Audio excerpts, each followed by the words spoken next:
Every club. Every day. The Global Sports Podcast Network. Hello and welcome to the GSPN Daily Brighton podcast.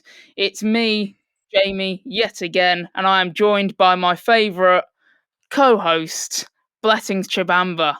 How are you doing, Bless? Yeah, I'm good, thank you. I feel like Joe and Rich are going to have a few things to say about that intro. But do you know what? I'll take it. They can message me in the spare time. We might have had some beef, who knows? But we are still flying high from Brighton being top of the league, or joint top with Man City and a couple of others.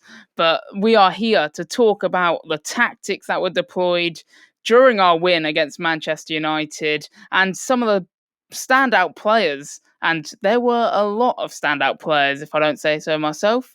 We're going to start off with JP Van Hecker, a Brighton fan's favourite. He is kind of going under the radar, I feel, in general footballing terms, in the Premier League as a whole. I feel like he's so overlooked and very underrated.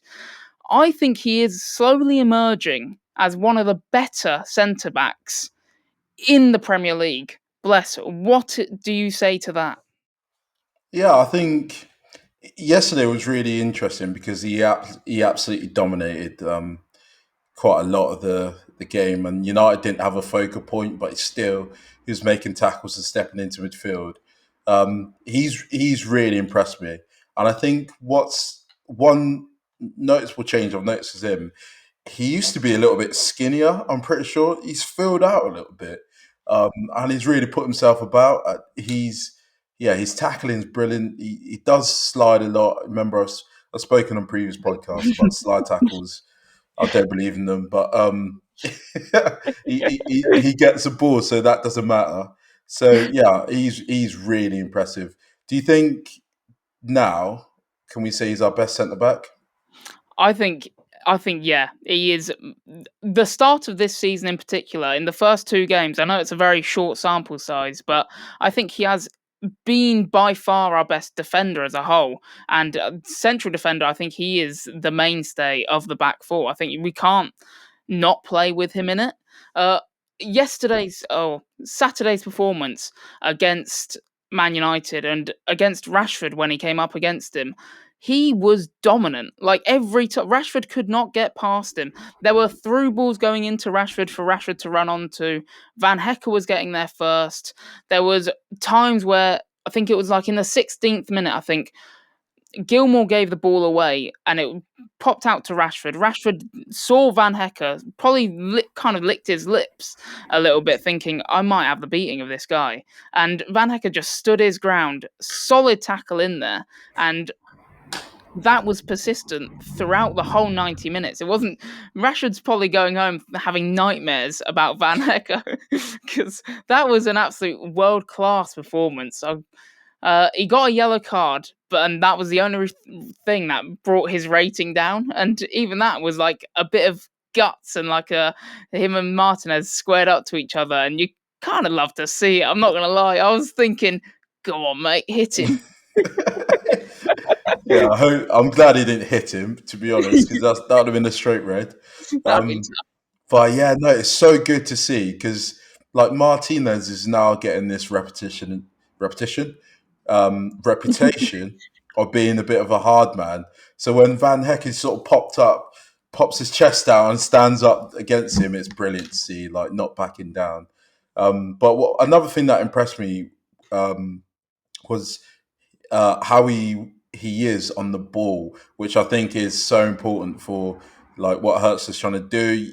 We notice that a lot of the time they're trying to bait the press, so you have to be decent on the ball if you're going to try and bait people to close you down. And yeah, some of his passes were just brilliant. He's tidy and looked after the ball quite well. Yeah, especially in today's football where so much of centre-back play is being comfortable on the ball and is kind of just carrying the ball, finding those right passes, playing between the line or passing it between the lines, not being scared of doing that either. He didn't feel like he lost possession barely any times really. And there were moments as well where he just carried it through the midfield when there wasn't an option available. It was great to see like someone be that comfortable. 24 years old, he's still got a long career ahead of him. Hopefully at Brighton as well. Hopefully we don't sell him anytime soon. But he's someone that I think going into the season, I was, and previous podcasts can probably vouch for this, but I was saying we need a centre back. I still think we do need a centre back, but if Van Hecker can keep carrying the side and putting in these performances, I think we don't need a centre back. Maybe there are other positions that we need that are more vital. The other Yeah, standout player defensively as well that I thought was Billy Gilmour. Do you think this is a performance for Billy Gilmour, or Billy Gilmour kind of looked at and thought, "This is my chance to show I'm worth keeping"? And do you think it was a performance that now us Brighton fans can look at and go, "Let's keep him. Why are we looking to sell him? Or what? Let's reject any offers that come in." yeah, I think it was an absolutely impressive performance. Um, Personally, I'd say keep him because I don't think there's any other midfielders who are as good at receiving it on the half turn, playing it forward as Billy Gilmour. The other ones are a bit more, I'd say, like destroyers. They'll break into things. Like Milner, obviously, is a runner. Belieber looked quite good actually when he came on, but he's also not necessarily the type of player to like control the tempo of a game. And what they were doing in build up as well, um, with either just Billy Gilmour holding and coming in, or Inchwood inverting a little bit. You have to be a smart footballer to like know your triggers and what's going to happen next. But also, it's having that much pressure on you because if you lose it in that midfield, bearing in mind, if you saw where Milner was going, he was quite far away from Gilmour at times. If you lose it, then they're in. So it's a lot of pressure, and I thought he dealt with that so well and had a really good game. So I think keep him for now because there isn't enough time to get a replacement as well, and he's very useful in games like at home where Brighton will probably dominate most of the ball. Yeah, it was. I think he is a perfect player to have as a backup to Matt Swiffer. And I feel like backup after that performance is a harsh thing to say. I don't think I don't think we can bench him next week after that performance that he put in. But Matt Swiffer picked up a knock, I think, late on in the week, and it was Billy Gilmour that kind of had to start. It wasn't probably out of Hertzler's choice of starting, but he came on. He put in a performance that was mightily impressive. There were some stats here that he won 3 out of 3 tackles that he played, and one of them was, like we mentioned on yesterday's pod, the vital one to tackle Bruno Fernandes as he was kind of breaking away. Which finally led to our first goal. Other ones were vital as well. There were 5 recoveries that he made, 6 out of 10 ground duels that he won. He was covering ground as well. Like his work ethic, his work rate was something to behold, and something that is good for Brighton fans to see in terms of that want and that commitment that he kind of put in.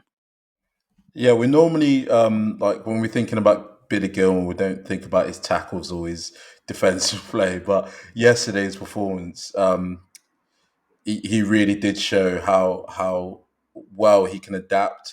He got stuck in so much, and it was impressive to see that he can do that.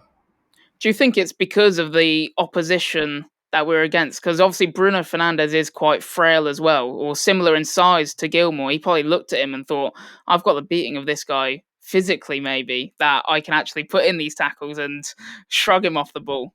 Well, I mean, again, like you said earlier, very small sample size because we're basing it off one game. But it'd be interesting to see if he can still get stuck in against other players. But Yeah. at least he's trying because at the end of the day, he is what, like 5'4".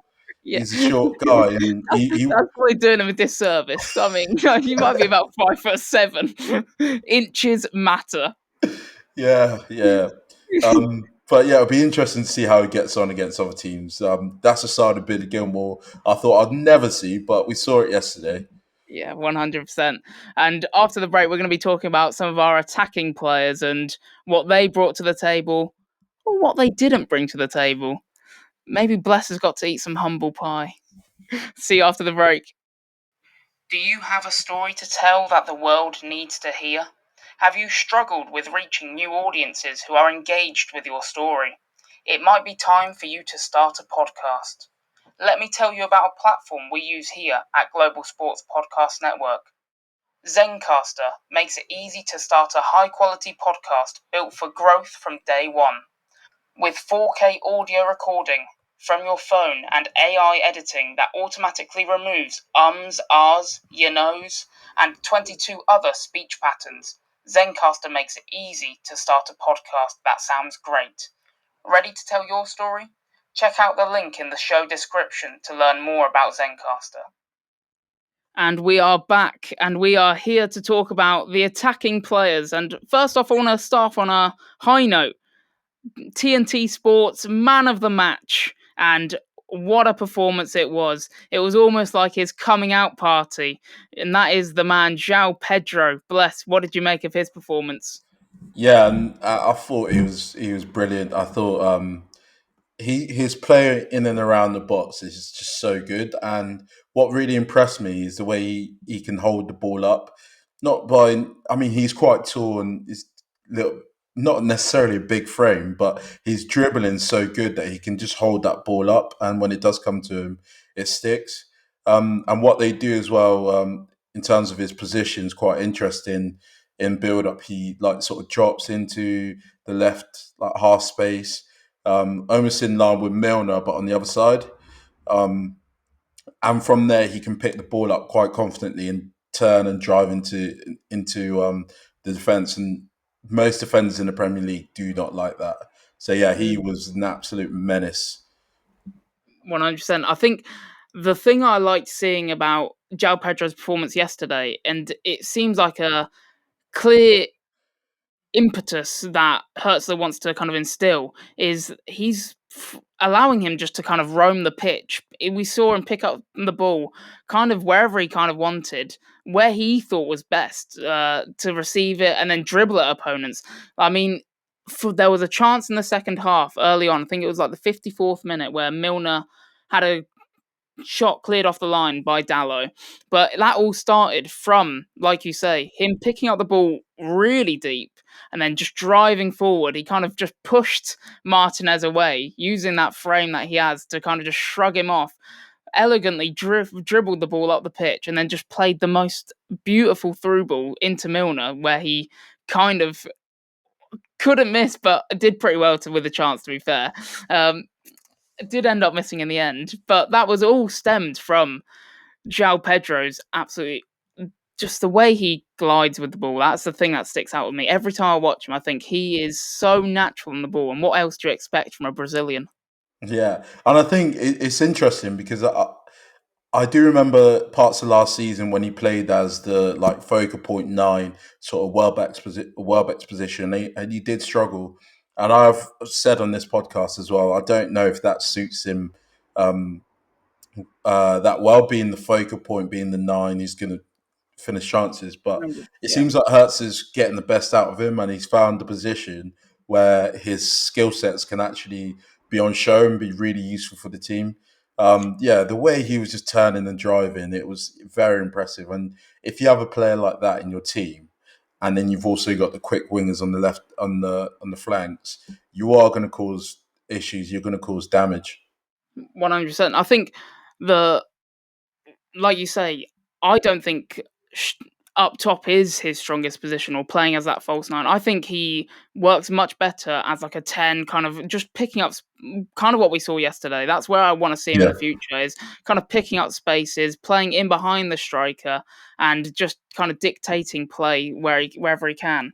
There was a player that might have had a bit of a lesser game yesterday. And Bless, you've spoken, and to be fair, we all have spoken very highly of this man. It is Yankuba Minter. Was this a hold up, wait a minute, something ain't right performance? Sorry for all the listeners for doing that. I But yeah, enjoyed it. what happened? What happened yesterday? Oh boy. See, I've really put my neck out for this player, and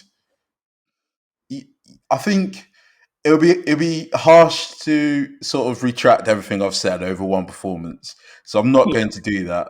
If any listeners were expecting me to do that, I hope you're disappointed.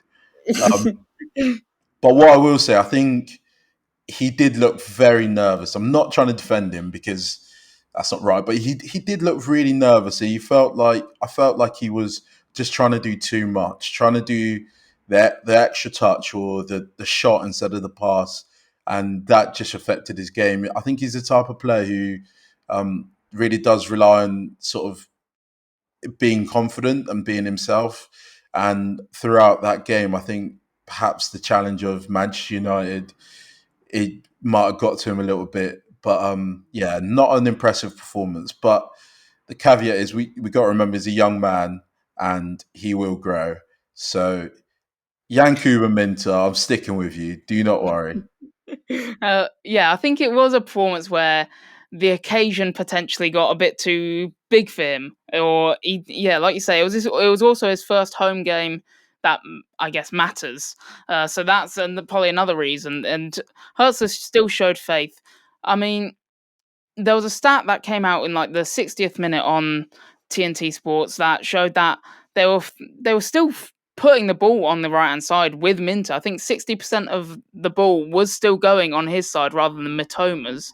So it still showed that the players obviously still believe in him and have confidence in him. Hertzler still wants to try and get him involved in the game, even though it is one of his worst games that he's had in a Brighton t-shirt.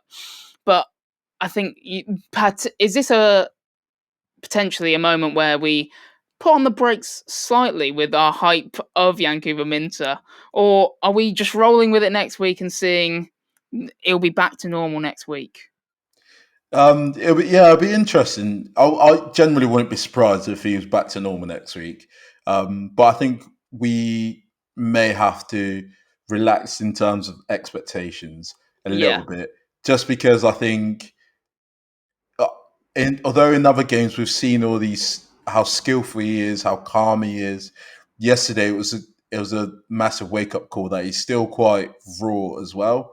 Um, you can tell he's so keen to impress. And if you looked at Mhm. sort of sprinting and pressing, he'll be right up there. Um, but yeah, it just didn't seem like a day for him. And it's interesting that you point out that the ball kept on going that side, even though he was struggling. Um, do you think perhaps Hertz should have took him off just to save him a little bit? Uh, I I think in the end it was the right decision to take him off. I would have liked to seen him get taken off slightly earlier than he did because he wasn't having a great game. And I think that is also credit to Diego Dallo. I think Dallo has kind of solidified himself in this league as a pretty decent fullback. Like he's not someone that we can turn up and it's not like it's a negative being outplayed by Dallo or being locked up by Dallo anymore. Dallo has a good reputation and proved yesterday that he is a good player, and I think he was United's one of United's better players all of last season anyway. So to your original question, I would have liked to see him get taken off for a Dingra a bit earlier, but you can't fault Hertzler for sticking with him. I guess he wants to kind of instill that confidence like long term. Um, we will be talking about those subs next and the changes that Hertzler did make that ultimately got us the win after this little ad break. Stick in. This podcast is part of the Global Sports Podcast Network, the only network bringing you exclusive daily news and views on your Premier League team, the Premier League, women's football, and fantasy football. A unique listening experience that puts fans first, bringing you the very latest breaking news from your team. Subscribe wherever you get your podcasts and make us your first listen every day. Global Sports Podcast Network. Every club, every day. And we are back to talk about the super sub. Simon the super sub is what we should call him maybe this season if he carries on coming off the bench and delivering. That is 1 goal and 1 assist. Almost 2. if Ayari wasn't offside in the first game, but we'll take the 1 goal, 1 assist in probably about what's he played, like 40 minutes of Yeah, football? God, if tell us that. about this performance. How impressed were you with Simon Adingra when he came on?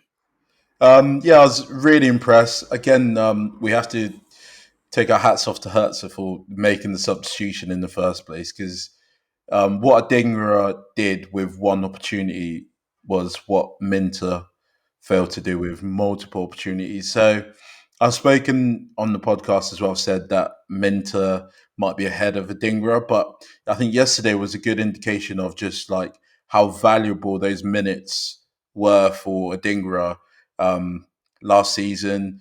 And also, I'm sure you've touched on the AFCON as well. That was an unreal experience for him.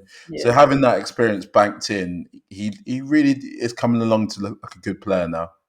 Yeah, he is looking like a special well, we've said this towards the end of last season as well. He is a special talent, and that's why we were shocked when we brought in Minter and all these other wingers in the off season, because we know we have a special talent on our hands with Adingra. Uh, do you think it's actually time for, or potentially the next game? Can you see him starting over Minter?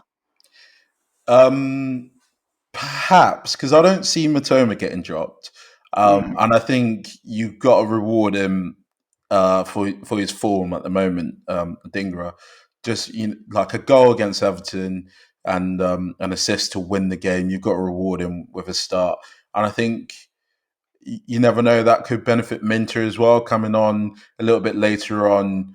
Hopefully, the game's wrapped up. I mean, it's Arsenal away, Yeah.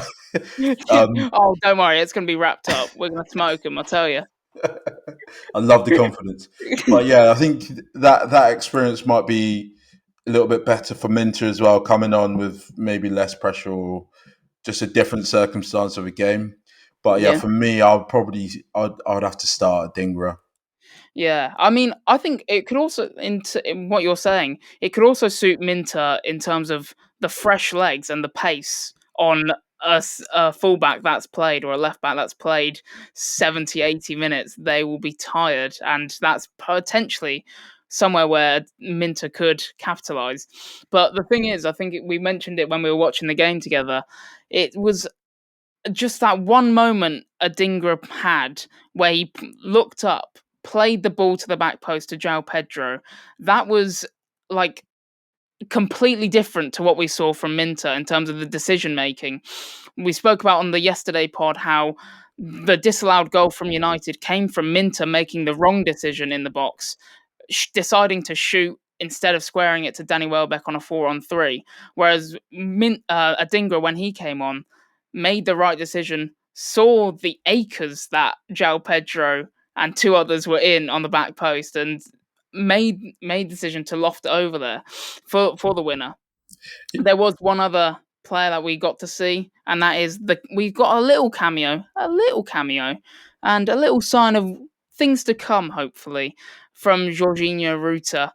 And I mean, he was only on the pitch for about 5 minutes, but there was a dribble that he did where he took it round 3 players on the edge of the Man United box and played it out, which I think went to an Enciso shot, which went over or went out for a corner. But that was already special to see. What are you expecting to see from our record signing?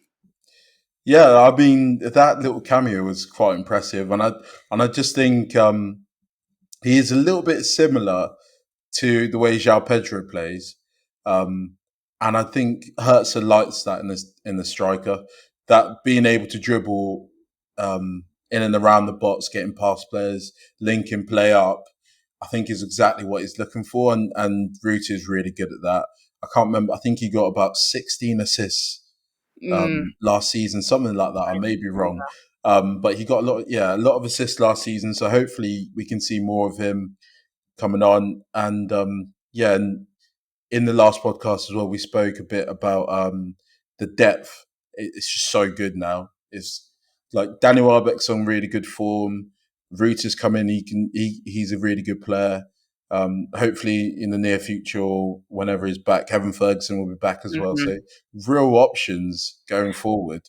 Yeah, I mean, with the router as well, I think if João Pedro does have like an off day, which he is sadly susceptible to, I think Ruta showed that he can easily step in and be a difference maker and kind of fill those shoes that if Pedro is having a bad game, he can get those assists, he can dictate the play, he can create the chances and potentially even score as well. So that's the thing I enjoyed most about seeing him. And the other mention that you had is the other subs that we brought on in CISO, who was unbelievable. I thought he came on in the 75th minute or 70th minute. He had a very good game, had a couple of shots, won the corner that inevitably won us the game. So he looked a threat as well. And Where do you think his best position? Because I struggle at the moment. I'm struggling to find the place for him in my head. see, the thing is, I would have said originally before. I think his best position for me is a 10, where João Pedro is playing at the moment. But I would rather João Pedro over him to begin with. And now Ruta can also play in that position. That I'm kind of thinking, where does he fit in? And I think he's just going to be a jack of all trades kind of player. He can play anywhere along the front three and do it to a high level. He's good at dribbling, good at taking people on, good at crossing. He's kind of an all-rounder. So I think it's a good option to have just as someone to be a backup to one of our front three positions. What about you? Yeah, no, I'd agree with you. I think Hertz has got a bit of a dilemma here because I'd say Enciso is probably one of our better players, but the way the system's being set up in that João Pedro position, I can't. Of course, he'll do a great job there, but I feel like the skill set is more suited to Ruta being the other player to Yeah, rotate. that's what. So, and then you're like, okay, what other positions are there? Yeah. You're not going to put him on the wing because we've stacked up on wingers. So Yeah. it's an interesting one, and I wonder how he deals with that because he is a very, very good player, and he will want to be playing. I don't see him playing deeper in the Milner role or the Oh yeah, Gilmore no. role. No. So yeah. One thing I've got to say is talking about the depth that we do have. The FA Cup and the Carabao Cup should be good competitions for us. We have got so many attacking players that when we go to a Scunthorpe or somewhere like that, and they see Enciso, Ruter, Sarmiento even, and Adingra come off or start against them because we're resting our starters. I think we should be able to batter them, and then even against the other teams in the Premier League or in and around us that potentially will be resting players. We've got much stronger depth than them. That hopefully we can get some wins and go far in those trophies. Well, it's Crawley in the League Yeah. Cup. So yeah, I think that'll be a good opportunity for like the likes of Ruta to start, get some game time. Again, we've got to be confident in these games as well. He's got enough players to rotate, enough wingers. What I'm saying. So it'd be interesting to see how far we can get in those competitions as well. Yeah, can't wait. And that is the end of our chat about the game, Man United, and we will look forward in the next podcast on Wednesday and Thursday about the upcoming game against Arsenal. Quick one, Bless. What are your predictions for that? I need about a week to think about predictions, to be honest. I'll take a draw. I'll take a draw as well. But I also think we could win 4-0, and that's the hopeful side of me.